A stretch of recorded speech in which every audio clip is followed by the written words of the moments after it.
Mes beaux-parents ont célébré la grossesse de la maîtresse de mon mari. Mon secret les a détruits.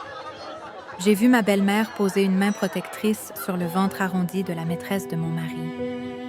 Puis elle lui a offert le collier familial en or massif, celui qu'on m'avait toujours refusé. Assise à cette table, entourée de ceux qui auraient dû être ma famille, je n'étais plus une épouse. Je n'étais plus adjoint. Je n'étais plus qu'un échec. Ils célébraient ma remplaçante, la promesse de cet héritier que je n'avais pas pu leur donner. Un sourire cruel apparut sur les lèvres de mon mari Kofi alors qu'il levait son verre à sa nouvelle vie. Mais ils ignoraient une chose. Dans le silence de ma souffrance, j'avais découvert un secret.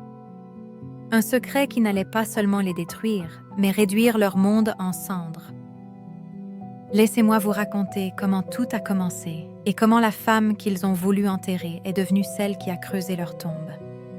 Notre histoire, celle de Kofi et moi, n'a pas commencé dans la haine, bien au contraire. C'était comme un conte de fées sous les jacarandas en fleurs de la capitale. J'étais une jeune diplômée pleine de rêves, et lui, un jeune entrepreneur charismatique, héritier d'une fortune bâtie sur le cacao. Ce fut le coup de foudre. Il disait qu'il aimait mon rire, mon ambition. J'aimais sa douceur, sa capacité à voir au-delà des apparences. Notre mariage fut somptueux, des centaines d'invités, des promesses échangées sous les étoiles. Je suis entrée dans sa famille, le cœur ouvert, prête à aimer sa mère, Ya, et son père comme s'ils étaient les miens. Que j'étais naïve. Je croyais que notre amour suffirait, mais dans cette famille, l'amour avait un prix, et sa valeur dépendait de ce que l'on apportait à la lignée. Les premiers mois étaient un rêve. Nous construisions notre vie, Kofi et moi. Et puis, la première question est tombée, lancée négligemment par ma belle-mère lors d'un repas de famille. Alors, Adjoa, c'est pour quand le premier petit-fils? Un garçon pour honorer son père. J'ai souri, un peu gênée. Kofi a répondu à ma place, passant un bras protecteur autour de moi. Maman, laissons le temps faire les choses. Mais la graine était semée. Une année passa, puis 2. Notre maison restait vide. Les questions de ma belle-mère devinrent moins innocentes, plus insistantes. Ses regards appuyés sur mon ventre plat étaient lourds de reproches. Les repas de famille se transformaient en procès silencieux, où j'étais l'accusée. Ils m'ont forcé à boire des potions traditionnelles pour la fertilité, suggéré des pèlerinages, et m'ont parlé d'autres femmes. Des femmes à l'utérus plus généreux. La pression était partout, tout le temps. Elle s'infiltrait dans notre maison et, pire encore, dans le silence grandissant entre Kofi et moi. Kofi, mon tendre Kofi, comment ça a changé? Le bras protecteur avait disparu. Il rentrait tard, soupirait sans cesse, et le reproche dans les yeux de sa mère brillait désormais dans les siens. Bien sûr, nous avons consulté des médecins, des dizaines d'entre eux. Et chaque fois, le même verdict. Nous étions tous les deux en parfaite santé. « Soyez patients », disait-il, mais la patience n'était pas une vertu familiale. Pour eux, le problème ne pouvait venir que de moi. Une femme qui ne donne pas de fils n'est pas une vraie femme. C'était une honte, une malédiction. J'étais la stérile. La 5e année de notre mariage fut la pire. Kofi s'est enfermé dans une froideur distante. Il ne me touchait plus. Il me parlait à peine. J'étais une étrangère dans ma propre maison, un fantôme portant le poids d'une faute qui n'était même pas la mienne. La solitude me dévorait de l'intérieur.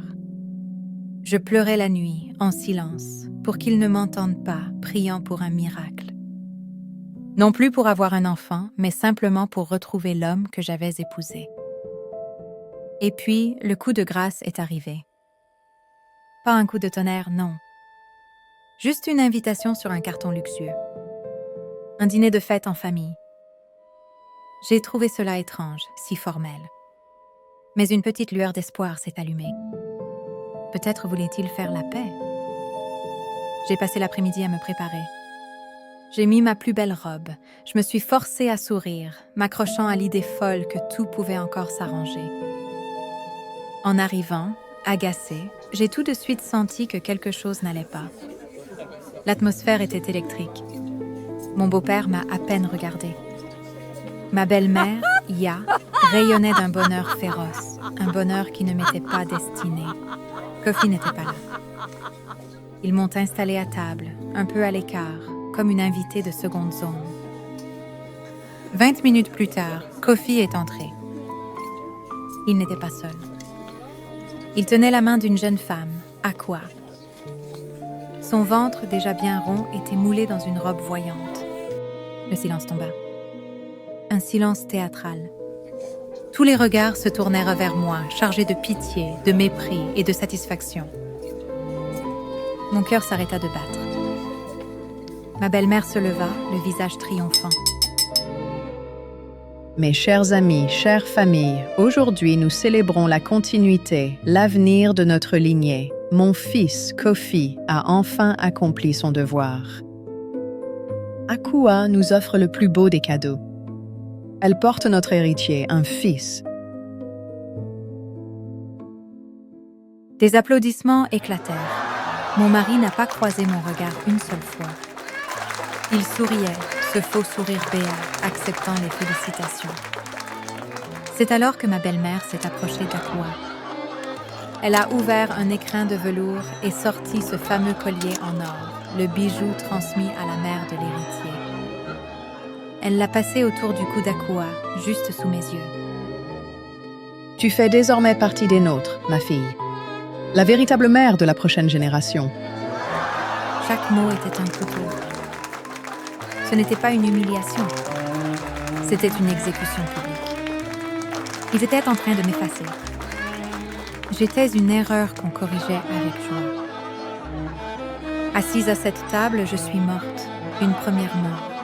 Mais dans les cendres de cette humiliation, autre chose est née. Une rage froide.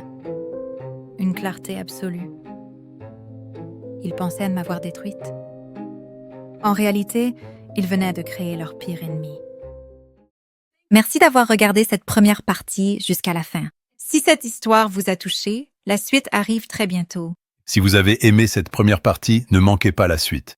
Abonnez-vous pour voir la suite.